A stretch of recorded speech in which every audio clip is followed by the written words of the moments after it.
ذلیل اور وہ نہ کریں، مطلب یہ ہے کہ مجھے ابھی موت مت دیں، کیونکہ جب اس نے نافرمانی کی تھی تو اس پر موت واقع ہو جانی تھی، لیکن اس نے کہا کہ مجھے ابھی مہلت چاہیے، مجھے زندگی چاہیے، اس لیے کہ کیا ہو،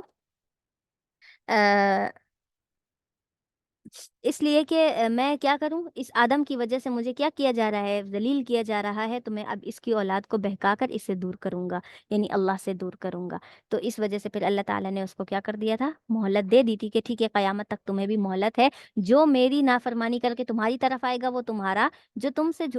ہٹ کر یعنی تمہاری نا اوہو تمہاری بات مانے گا وہ کیا، تمہاری بات نہیں مانے گا، میری طرف آئے گا وہ میرا بندہ، ٹھیک ہے۔ تو یہاں پر وہ سارا تذکرہ ہے، وَلَقَدْ خَلَقْنَاكُمْ، اور بے شک ہم نے تمہیں پیدا کیا، ثُمَّ صَوَّرْنَاكُمْ، پھر ہم نے تمہاری صورتیں بنائی، جیسی جیسی صورتیں بنتی ہیں، ٹھیک ہے۔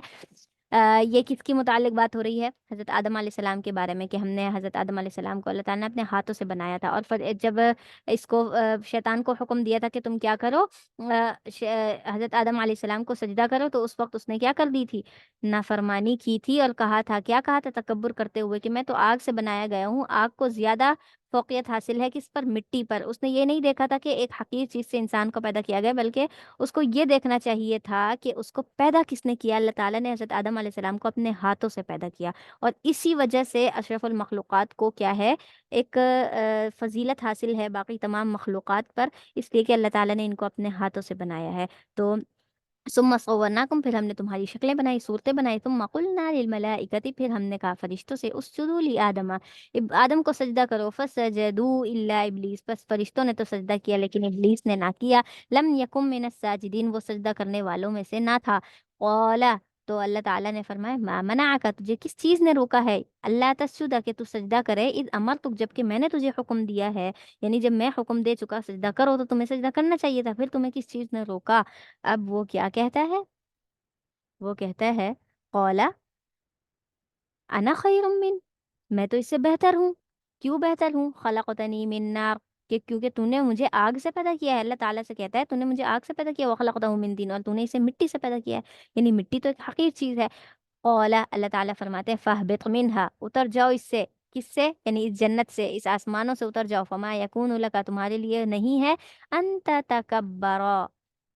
کہ تم اس میں فیہا، اس میں تکبر کرو، کس چیز میں تکبر کرو، کہ تمہیں آگ سے پیدا کیا گیا، آگ پر تکبر کرنے والا عمل تمہارے لیے نہیں تھا، کیوں، کیونکہ میں نہیں پیدا کیا، میں چاہتا تو تمہیں بھی مٹی سے پیدا کر سکتا تھا، ٹھیک ہے۔ فخرج انک من الصاغرین، بس نکل جاؤ یہاں سے، انک من الصاغرین، تم کیا ہو، صاغرین کہتے ہیں ذلیل ہونے والے ہو۔ قالا، اس نے کہا کہ انظرنی، مجھے مہلت دے دیجئے، الی یوم یبعثون، اس دن تک جس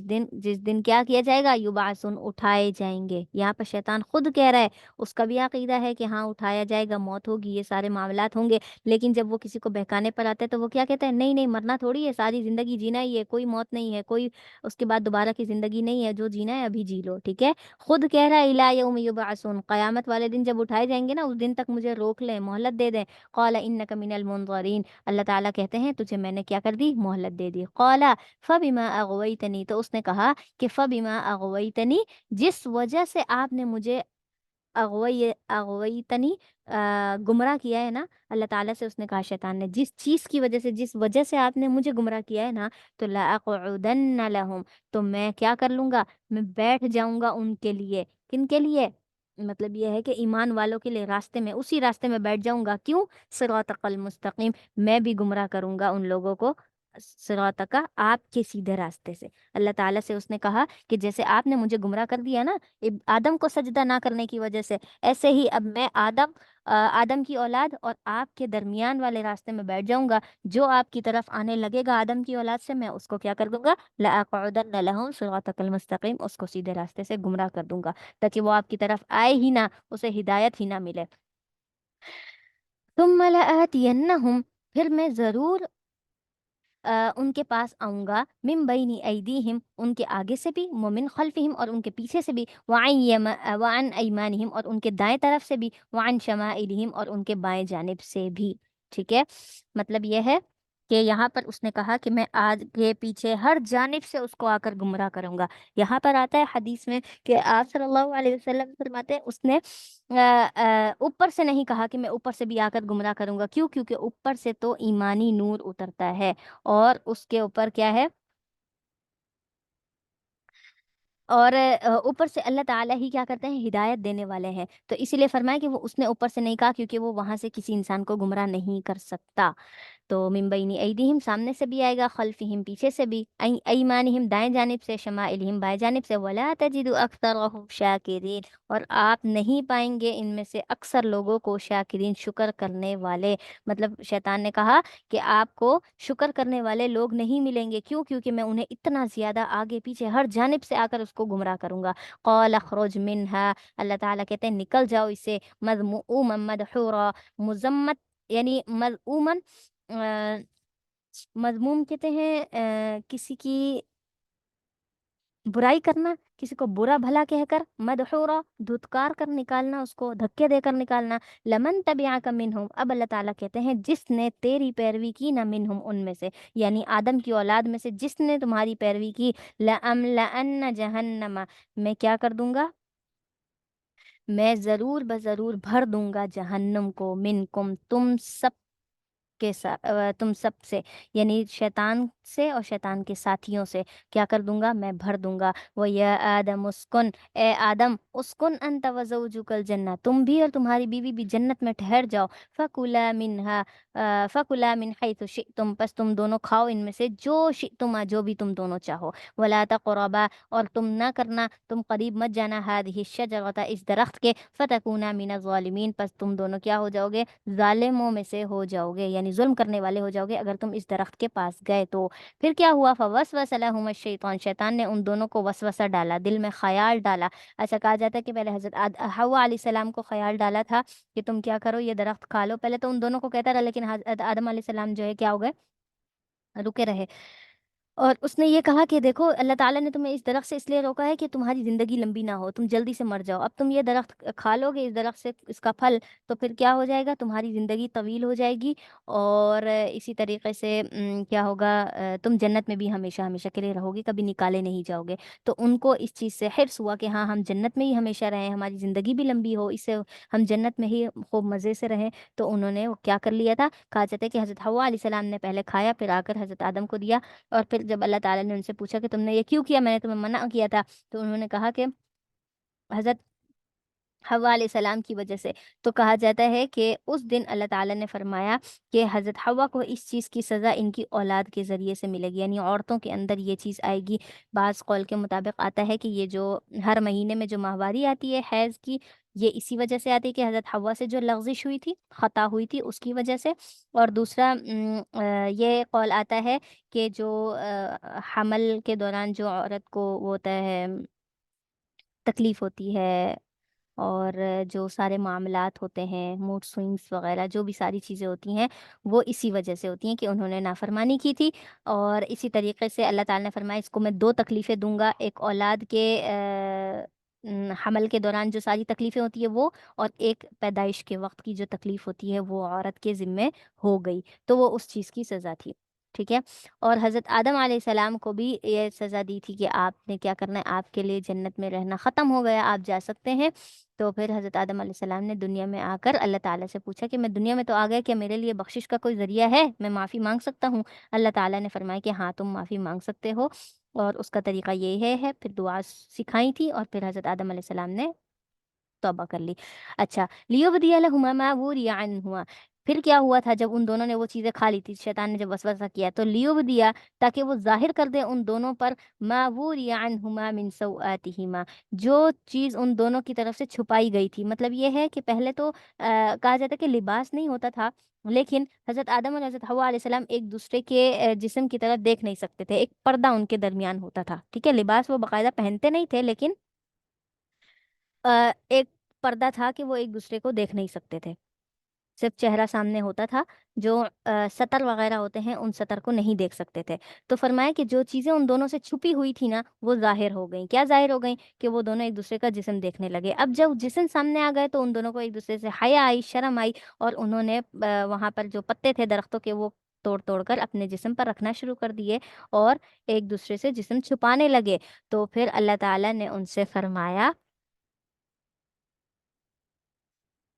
اچھا، یہ شیطان یہ کرنا چاہتا تھا کہ ان کے جسم کو ظاہر کر دے ان کے سامنے، سوآتہما، ستر کو. وقال ما نہاکما ربکما، اور شیطان نے کہا کہ نہیں، جب منع کیا تمہارے رب نے تم دونوں کو عن ہذہ الشجرۃ، اس درخت سے، لیکن کیوں منع کیا؟ ان تکونا ملکین، کہ تم فرشتے نہ بن جاؤ. ٹھیک ہے، یعنی فرشتے نورانی مخلوق بن جاؤ گے اگر تم نے یہ درخت کھایا تو. اور اللہ تعالیٰ نے اسی لیے منع کیا کہ تم فرشتے نہ بن جاؤ. او تکونا من الخالدین، یا پھر یہ کہ تم اس میں ہمیشہ رہنے والے نہ بن جاؤ، یعنی جنت میں تمہارا ہمیشہ رہنا نہ ہو جائے. وقاسمہما، اور اس نے کیا کر دیا، ان دونوں کے سامنے قسم کھائی کہ انی لکما لمن الناصحین، میں تمہارا خیر خواہ ہوں. اس نے قسم کھائی شیطان نے کہ میں تمہارا خیر خواہ ہوں، میں تمہیں اچھی بات بتا رہا ہوں، اگر تم اس درخت کو کھا لیتے ہو تو تمہارے لیے بچت ہے. فدلاہما بغرور، بس ان دونوں نے کیا کر لیا، ان دونوں کو اس کے دھوکے نے کھینچ لیا. ٹھیک ہے، یعنی وہ دونوں اس کے دھوکے میں آ گئے. فلما ذاقا الشجرہ، پس جب دونوں نے درخت کو چکھ لیا، بدت لہما، تو ظاہر ہو گیا ان دونوں کا، سوآتہما، ان کا ستر ایک دوسرے پر ظاہر ہو گیا. وطفقا یخصفان، وہ کیا کر رہے تھے، اب وہ دونوں چپکانے لگے، یخصفان علیہما، اپنے ستر کو چھپانے کے لیے، کیا، من ورق الجنہ، جنت کے پتوں سے اپنے جسم کو چھپانے لگے. اور کہا جاتا ہے کہ اس دن حضرت آدم اور حضرت حوا نے کیا کر لیا، اپنی فطرت کے مطابق اپنے جسم کو چھپایا. تو آج تک کیا کرتا ہے انسان، اپنے جسم کو چھپانے کے لیے لباس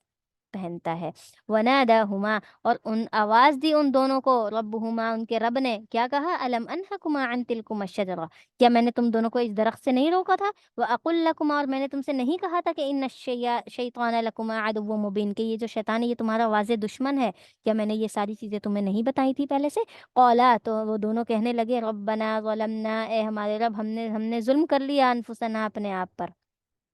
ہم نے یہ درخت کھا کر اپنے آپ پر ظلم کر لیا. وَإِن لَمْ تَغْفِرْ لَنَا، اگر آپ ہمیں معاف نہیں کریں گے نا، وَتَرْحَمْنَا، اور آپ ہم پر رحم نہیں کریں گے، تو لَنَكُونَنَّ مِنَ الْخَاسِرِينَ، ہم کیا ہو جائیں گے، خسارہ پانے والوں میں سے ہو جائیں گے. قال، اللہ تعالیٰ نے فرمایا، اهْبِطُوا بَعْضُكُمْ لِبَعْضٍ عَدُوٌّ، یہ سزا تھی، کیا سزا تھی، کہ اتر جاؤ تم لوگ، بعضکم لبعض عدو، تم میں سے بعض بعض کا دشمن بن جائے گا. اور سب سے پہلا دشمن کون بنا تھا ایک دوسرے کا؟ حابیل اور قابیل کا واقعہ، جیسا کہ ہم پڑھ چکے. وَلَكُمْ فِي الْأَرْضِ مُسْتَقَرٌّ، اور تمہارے لیے زمین میں ٹھکانہ ہے. وَمَتَاعٌ إِلَىٰ حِينٍ، اور زمین میں تمہارے اوپر تمہارے لیے ایک فائدہ اٹھانا ہے ایک وقت مقرر تک، یعنی جتنی تمہاری زندگی ہے اتنے دن تک تم اس سے زمین سے فائدہ اٹھا سکتے ہو، اس کی نعمتوں سے، اس کی چیزوں سے. اس کے بعد تمہارے لیے کچھ بھی نہیں ہے. قَالَ فِيهَا تَحْيَوْنَ، تو وہ لوگ کہنے لگے،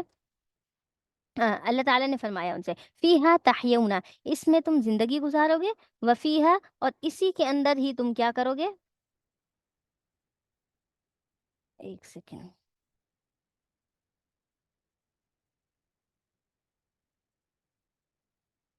کیا ہو گیا.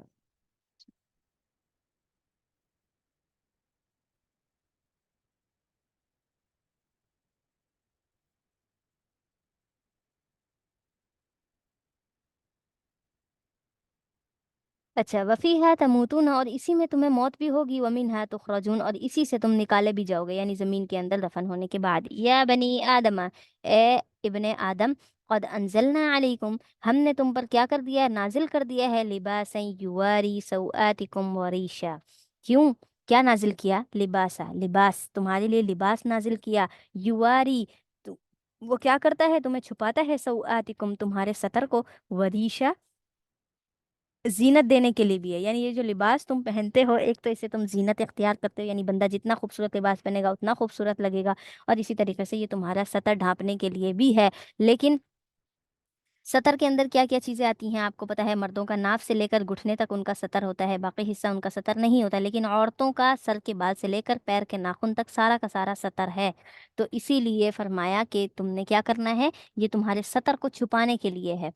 اور لباس کے اندر، لیکن ہمارے معاشرے میں ہم جو لباس آج کل پہنتے ہیں اس کے اندر ہم جتنا زیادہ جسم اپنا دکھائیں گے اتنا اپنے آپ کو کیا سمجھتے ہیں، بہت اچھا اور خوبصورت دخنے والا سمجھتے ہیں. ایسا نہیں ہے، اللہ تعالیٰ نے لباس کو زینت بنایا، جسم کو زینت نہیں بنایا. وہ لباس التقوی، اور جو تقوی کا لباس ہے نا، ذالک خیر خیر، یہ زیادہ بہتر ہے. ذالک من آیات اللہ لعلہم یذکرون، یہ اللہ تعالیٰ کی آیات میں سے ہے تاکہ تم نصیحت حاصل کرو. وہ لباس التقوی کا کیا مطلب ہے، یعنی جو تقوی اختیار کرے اور لباس کے اندر اندر ڈھیلا ڈالا اچھا سنت کے مطابق لباس پہنے، یہ اس کے تقوی کی علامت ہے۔ یا بنی آدم، اے بنی آدم، لا یفتننکم الشیطان، تمہیں شیطان فتنے میں نہ ڈالے، کما اخرج ابویکم، یہ ہم سب سے مخاطب ہیں بنی آدم سے، کہ شیطان نے جس طریقے سے تمہارے ابویکم، تمہارے والدین کو، ماں باپ کو، اخرج نکالا تھا من الجنتی، جیسے تمہارے ماں باپ کو جنت سے اس نے نکالا تھا، ایسے ہی یہ تمہیں بھی یہاں پر گمراہ نہ کر دے۔ ینزع عنہما لباسہما، کہ وہ کیا کر دے، کہ وہ اتروا دیتا تھا ان دونوں کا لباس، لی یریہما سوآتہما، تاکہ وہ کیا کر لیں، ایک دوسرے کے سطر کو دیکھ لیں۔ انہ یراکم، یہ کیا ہے، بے شک وہ جو ہے تمہیں دیکھتا ہے، اور وہ قبیلہ، اور اس کا جو قبیلہ ہے، مطلب یہ کہ اس کے جو لوگ ہیں وہ سب کے سب کیا چاہتے ہیں، للذین لا یؤمنون، وہ لوگ جو ایمان نہیں لاتے، ایمان نہ لانے والوں کے لیے یہ لوگ کیا کرتے ہیں،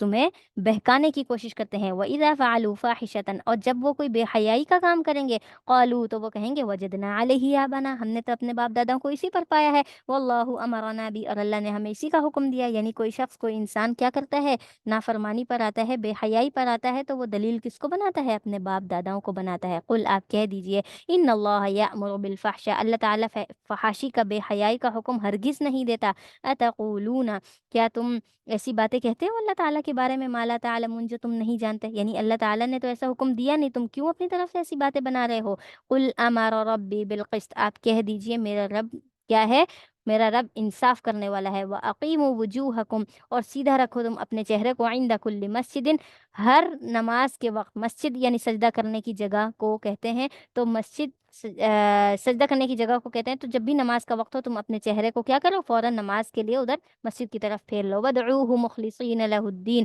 اور تم اسی کو پکارو خالص اسی کے دین کے لیے، یعنی اللہ تعالیٰ کے لیے خود کو خالص کر کے اللہ کو پکارو، کما بدأکم، جیسے کہ اس نے تمہیں پہلی مرتبہ جیسے تمہیں اس کی ابتدا کی، جیسے پہلی مرتبہ پیدا کیا ہے، تعودون، اسی طرح سے تم کیا کرو گے، پہلی مرتبہ کی طرح ہی دوبارہ سے لوٹائے بھی جاؤ گے۔ فریقن ہدا، ان میں سے ایک فریق ایسا ہے جس نے ہدایت اختیار کی، و فریقن، اور ان میں سے ایک فریق ایسا ہے، حق علیہم الضلالہ، جس پر یہ بات ثابت ہو گئی کہ الضلالہ، وہ گمراہ ہو کر رہے گا۔ انہم اتخذوا الشیاطین اولیاء، یہی وہ لوگ ہیں جو کیا کرتے ہیں، شیطان کو دوست بنا لیتے ہیں، من دون اللہ، اللہ کے علاوہ، وَيَحْسَبُونَ أَنَّهُمْ مُهْتَدُونَ، اور ساتھ ہی ساتھ وہ یہ بھی گمان کرتے ہیں کہ أَنَّهُمْ مُهْتَدُونَ، کہ وہ ہدایت پر ہیں۔ یہ ساری چیزیں گمراہ ہونے کے باوجود بھی اپنے آپ کو ہدایت پر سمجھتے ہیں۔ یا بنی آدم، اے بنی آدم، خذوا زینتکم، کہ زینت کو پکڑ لو، عند کل مسجد، ہر نماز کے وقت میں، وَكُلُوا وَاشْرَبُوا وَلَا تُسْرِفُوا، اور تم کھاؤ اور پیو، اسراف نہ کرو، یعنی زیادتی نہ کرو، کھانے پینے میں بیجا ضائع نہ کرو، إِنَّهُ لَا يُحِبُّ الْمُسْرِفِينَ، اس لیے کہ اللہ تعالیٰ اسراف کرنے والوں کو پسند نہیں کرتا۔